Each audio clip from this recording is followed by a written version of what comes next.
अस्सलाम वालेकुम, welcome to my YouTube channel. I hope so you all are doing well. इस video में हम देखेंगे एक पोस्ट कॉलोनियल नावल है the jewel in the crown. ये लिखा किसने है? पॉल स्कॉट ने। इसकी हम ब्रीफ बायोग्राफी को देखेंगे। कुछ इंपॉर्टेंट पॉइंट्स जो है वो मैंने इस वीडियो में ऐड किए हैं। You can add in your question according to your question statement. और ये पॉइंट करने के बाद, समझने के बाद, हमें इस बात का जो है अंदाज़ा हो सकता है कि that what was the reason behind writing this novel. तो लेट्स स्टार्ट। ये पैदा कब हुआ था? 25 मार्च 1920 लंदन में।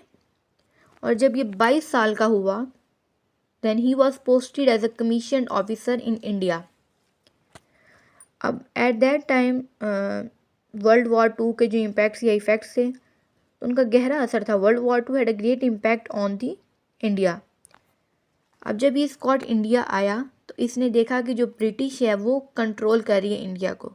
ब्रिटिश की हुकूमत है इंडिया पर।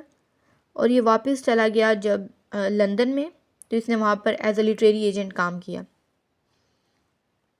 सबसे पहले ये दोबारा जब इसकी पहले एज अ कमीशन ऑफिसर के तौर पर ये इसकी जो है वो पोस्ट हुई थी इंडिया में। इंडिया से दोबारा ये वापस जो गया लंदन में।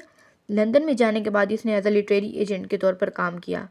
और 1964 में ये इंडिया दोबारा आता है फॉर हिज रिसर्च टॉपिक्स। अपने रिसर्च टॉपिक के लिए दोबारा इंडिया वापस आता है। पहले एक दफ़ा आता है when he was posted as a commission officer and after that he return to London and worked as a literary agent.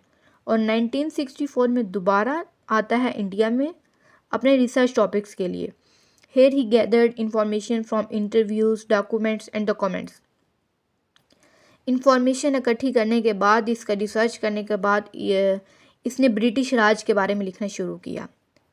और ये फेमस किसकी वजह से? It can be asked as a short question. इसका जो फेमस वर्क है वो क्या है, जिस वजह से फेमस है? वो राज क्वार्टेट है। और it is considered as the magnum opus and is highly regarded in the realm of the historical fiction. अब ये जो राज क्वार्टेट है, इसकी जो टेट्रोलॉजी थी, इसमें 4 नावल्स हैं।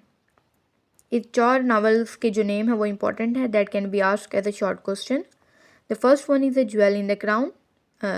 As I discuss the writer of this novel कि मैंने इसका आपको स्टार्ट में बताया है, the jewel in the crown. And the second is the day of the scorpion. The third one is towers of silence. And the last one is a division of the spoils. ये 4 name हैं। ये इसकी जो राज quartet में आते हैं 4 novels हैं। ये बहुत इंपॉर्टेंट हैं। It can be asked as a short question separately. इसने इन 4 नावल्स के अलावा भी जो है और से नावल्स भी लिखी, शॉर्ट स्टोरीज भी लिखी। और लेकिन उन तमाम की सेटिंग्स जो है और जो इसकी जो इम्पोर्टेंट वर्क्स हैं वो कॉलोनियलिज्म के दौरान की ही है, जो सब कॉन्टिनेंट में इसने शो किया है अपनी राइटिंग्स पे। And he also highlights the colonialism, racism, operation in his works.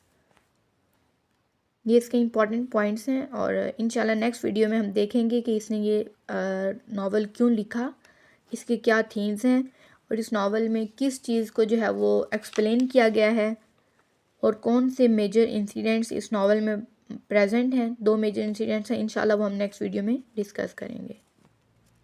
अल्लाह हाफिज़, थैंक यू।